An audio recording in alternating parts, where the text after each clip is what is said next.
A quiet afternoon at Bob's home, where we find Pat and Bob playing video games. Bob seemed to be struggling with the game. Pat, on the other hand, seemed to be having a really good time. Looks like I am going to win this one too. It is not going to happen. Just wait and watch.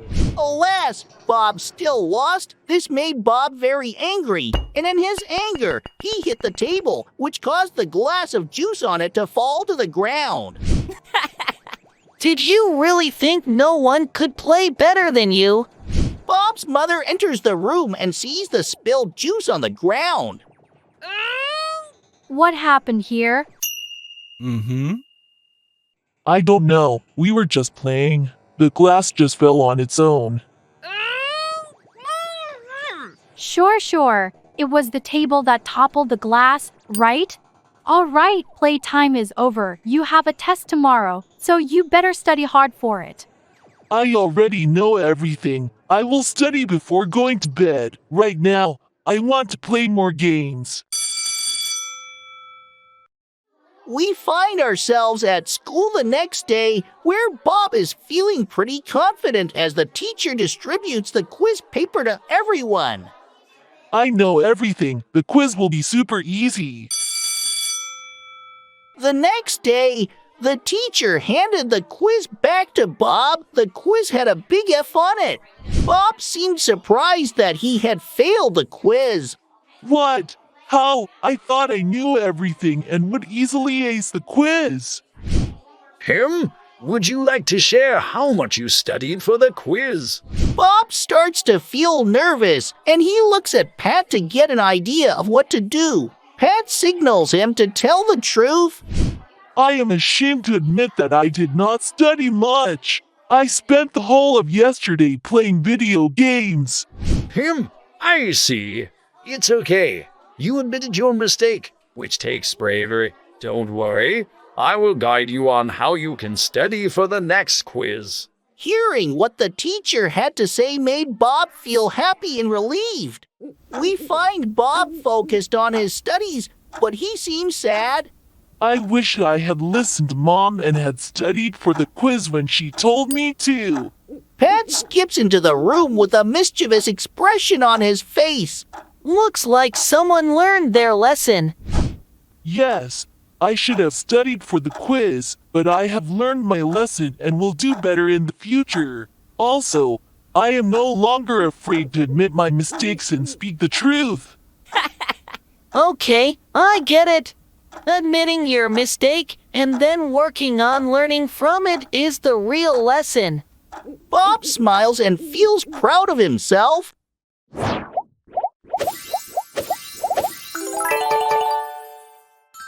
On a fine summer day, we find Bob and Pat playing during recess in their school playground. They are having fun, but Pat notices a boy standing in the corner of the playground, looking a little lost.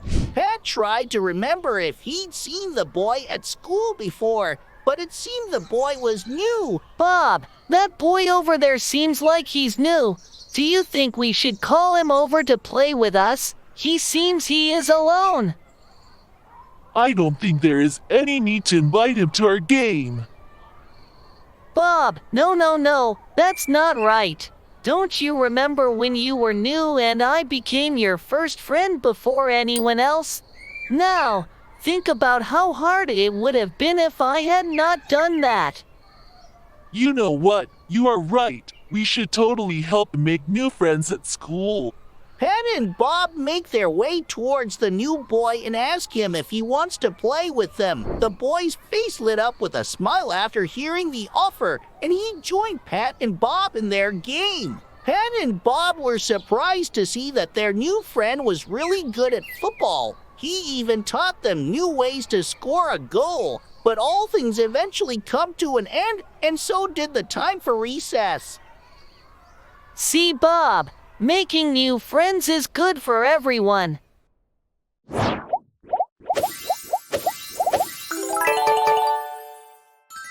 Bob came home from school in the afternoon, put his backpack in his room, and ran outside to play all by himself. Seeing Bob playing alone, Pat came running out of the house and was like, Hey, Bob, I have got something unbelievable to tell you. Want to know what it is? Sure, Pat, go for it. Why do you think I won't believe it? Bob, there was another boy at school who is way bigger and stronger than you. He was so big. He looked as big as a mountain. No need to shout. You know, that's just Alex. And you know he's not much bigger than me. He's just that big because he is full of hot air. Oh, really, Bob? How about you show me how big you can get? Is Alex this big? No, he is bigger. He's this big, right? No more. He's even more bigger.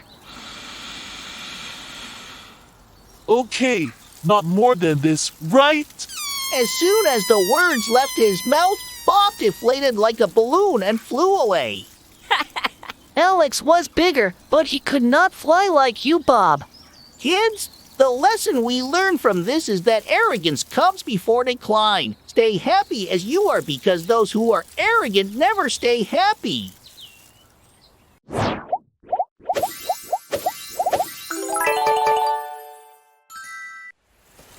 Pat and his dad were walking under the hot sun with their donkey.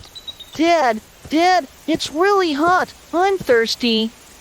Here, Pat, drink some water. As they were catching their breath, a guy approached them. When you have a donkey, why aren't you riding on it in this hot weather? It makes no sense. Yes, Pat, he is right. Why don't you ride on the donkey? Pat sat on the donkey and they continued their journey. As they moved past a group of men, one guy saw them and got amused. Look at the lazy kid, enjoying the donkey ride while his old dad is on foot. How shameful. Pat felt ashamed. Yes, Dad, he is right. Why don't you ride the donkey? I feel well rested now. Pat got off the donkey, and his dad started riding it instead. There were some women watching from afar. One of them said, "Look at that man, comfortably riding the donkey himself and making his child walk on foot. Shame on him." Hearing this, Dad made Pat sit with him on the donkey and they continued the journey. When the people of their village saw them, they started yelling, Poor donkey! Such cruelty How and shameful. how could you do such a thing? Shame on you. Disgraceful behavior. Then they both got off the donkey and tied it to a stick to carry on their backs. Watching this, everyone in their village started laughing. An old wise man who was walking behind them and who had seen the whole thing approached them. There is a lesson to be learned here. You cannot please everyone. Rather, you should try to think for yourself and make decisions accordingly.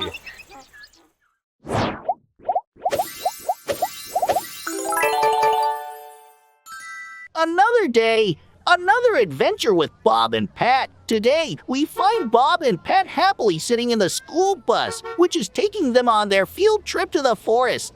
I always wanted to see what a forest was like. I am looking forward to learning about all the animals in the forest. Me too, Bob, but I am not sure what we will find there. What do you mean? I heard that people are cutting down the trees, and there is a lot of trash there now as well. Also, the number of animals has become a lot less too. Oh no, that isn't good. If we destroy the beautiful forests around us, the beauty of the world will also end, and the animals living in the forest will have nowhere to go. We should do something about this. The school bus finally reached the forest. All the children on the bus got down and started walking towards the forest. But as soon as they entered, all they could see was trash everywhere. Oh no, maybe we can do our part in cleaning the forest. Got that right, Bob. Let's see what we can do about the trash. Bob nods in agreement and, with renewed energy, gets started with Operation Forest Cleanup. Suddenly, they hear a soft meow from somewhere. Pat and Bob stop their work and start looking for a cat until Bob spots a kitten stuck up a tree. Pat, look, there's a kitten stuck on that tree. Pat tries to climb the tree, but he is unable to climb to the branch where the kitten is stuck. He thinks about what to do, stands up, and starts shaking the branch the kitten is on, causing the kitten to lose balance and fall from the tree. Luckily, Bob is there to catch the kitten before it hits the ground. Pat, what were you even thinking? We should be more careful when dealing with animals. If I had not caught the kitten, it would have been hurt. You know, you have a point, but I just wanted to help the kitten get down from the tree. Bob nods his head as he sets the kitten down on the ground. Bob and Pat resume their cleaning activities. We find our brave and caring adventurers, Pat and Bob, having their lunch. Everyone is talking to their friends. We should be kind to all animals and be careful with how we act around them. I know, and I admit I got impatient. I should have given more thought to what I should have done. Pat feels a little nudge at his hand and sees the kitten he rescued sitting there. Pat gently scratches in between the kitten's ears as it purrs. Ah, Bob, look at how cute he is. Can I keep him? Sure, but you have to promise that you will not run away from the responsibility that comes with it. Yes, I will be his best friend and take really good care of him. His name shall be Forrest. Bob laughs and gently scratches in between the kitten's ears. Bob and Pat admire how pretty the forest looks after their efforts. On the return trip, their teacher called them up and congratulated them on their efforts. You both did great. The school management has announced that they will create a program for picking up trash in every neighborhood, and for your efforts, you will be awarded. Yay!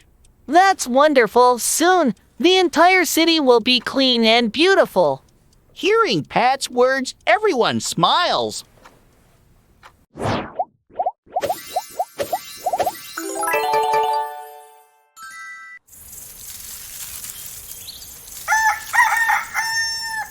Pat left his house, eager to play with his brand new ball. He gave it a powerful kick, sending it soaring into the air.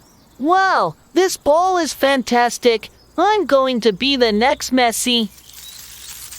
That's a cool ball. You bet, Bob. It's just like the ones they use in the World Cup. Can I have a turn? No, Bob, it's mine. And you might make it dirty or damage. But I let you play with my toys? No, it's mine. Pat continued to play with his ball, but accidentally kicked it too hard, causing it to become lodged in a tree. Realizing that he won't be able to get it back by himself, he started to cry. Oh no, what now? Can't reach it up in the tree. So, Pat swallowed his pride and turned to Bob for help. Bob, can you help me? My ball is stuck in the tree. Now you want my help, huh? Even though you didn't want to share earlier? Well, okay, show me where it's stuck. They both approached the tree and realized it was too high for either of them to reach. I can't do this on my own, but together we might manage it. Yes, I can stand on your shoulders, and maybe we can reach it. Following their plan, they worked together and successfully retrieved the ball.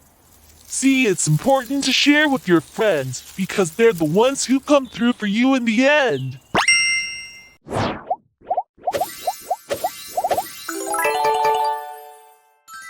Hello, kids! We find ourselves once again on another adventure with Pat and Bob. Today, Pat and Bob are taking a walk through a forest when suddenly they see a wolf. Pat runs after it, trying to catch the animal to pet it. But Bob stops him. Pat, it is a wild animal. It could hurt us. But Pat really wanted to catch the wolf, so he continued ignoring Bob's warnings and continued on his search for the wolf. Eventually, Pat found the wolf, but the wolf had an injured leg. Seeing how sad the wolf looked, Pat took out some food and gave it to the wolf. Then, feeling brave, Pat gave the wolf some scritches behind the ears. However, as it was getting late, Bob and Pat said bye to the wolf and headed back home. A few days go by, and we find Pat and Bob venturing into the forest again, where they come face to face with the wolf once again. But instead of growling at them, the wolf comes near Pat and starts licking his feet. A moment of understanding happens for Pat and Bob where they realize that if they treat someone with love and kindness no matter how dangerous, they will return the love in the same way. That is why it is important to be kind and loving.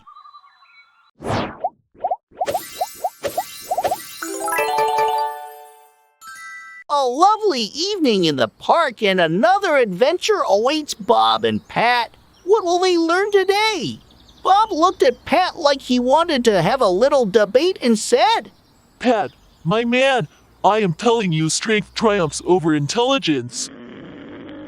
Bob, respectfully, if you were as smart as me, you would realize that intelligence is far more important than just strength. Bob seemed deep in thought before he said to Pat, Why don't we ask the old man for an answer? He could help us find which one of us is right. Pat and Bob ran towards the old man. Hey, old man, what do you think is more important, intelligence or strength?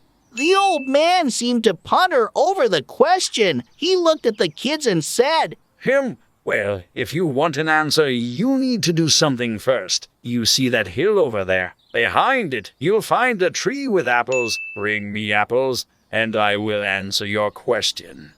Pat and Bob took for the hill, but Pat found himself gasping for air halfway up the hill. Pat looked at Bob tiredly. Bob, I think I am done. It's too far. I don't know what to do. I don't even have the energy to go back. Bob chuckled and looked at Pat. See, I told you strength is more important than intelligence. Where is your intelligence now? Come on, hop on my shoulder. I'll carry you. Pat hopped on Bob's shoulders, and up they went the hill all the way to the other side, where they found the apple tree the old man was talking about. Seeing how tall the tree was, Bob tensed. This seems impossible. The tree is too tall, and there is nothing that will help us get the apples. Eureka! I know how to get the apple. Now you shall see what brain power is capable of. Pat looked around for a sturdy stick. One such stick caught his eye, and Pat picked it up and threw it at the tree. Voila! 3 apples fell from the tree. Pat laughed happily. Told you, Bob, intelligence is more important than strength. Apples in hand, Pat and Bob happily made their way over the hill back to the park. Seeing the old man, they handed him the apples. Children, what took you so long? Bob excitedly told the old man the tale of their journey across the hill and back. Hearing the tale, the old man laughed good-heartedly. Aye, children, I hope the adventure across the hill taught you that intelligence and strength are both equally important.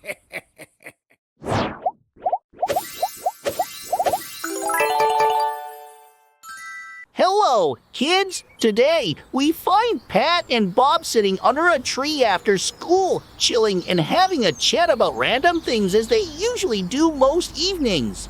Pat, I think I am the strongest kid in our village, and because I am the strongest, I think all the kids should follow my lead. I feel I am so strong I could lift anything. Bob, having that much power means there will be a lot of responsibility on you. You will have to do extra work and will have to be available when your strength is needed.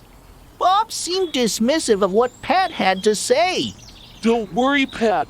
I'm sure nothing like this will happen. And that was the end of the talk between Bob and Pat. The next day, the children got to the cricket playground, but Bob was nowhere to be found. Everyone was surprised by the absence of Bob. Pat wondered where Bob could be. I wonder why Bob is not here. He never misses cricket. All of Pat and Bob's friends were also surprised. Bob never misses a day. I wonder where he could be. He's usually the first one here. I'll go and find out what is happening. Pat made his way to Bob's house and knocked on the door. Bob opened the door himself. Pat, what are you doing here? Are you okay, Bob? You were not there at the cricket ground today. Everyone was worried, so I decided to come to your house to see if everything was okay. Bob seemed unhappy. Yes, everything is fine, but the guy who works in the field took a day off, and there is some heavy stuff that needs to be carried, so I have to do that in his place. Pat chuckled, seeing Bob's expression. I did tell you yesterday that with power comes responsibility.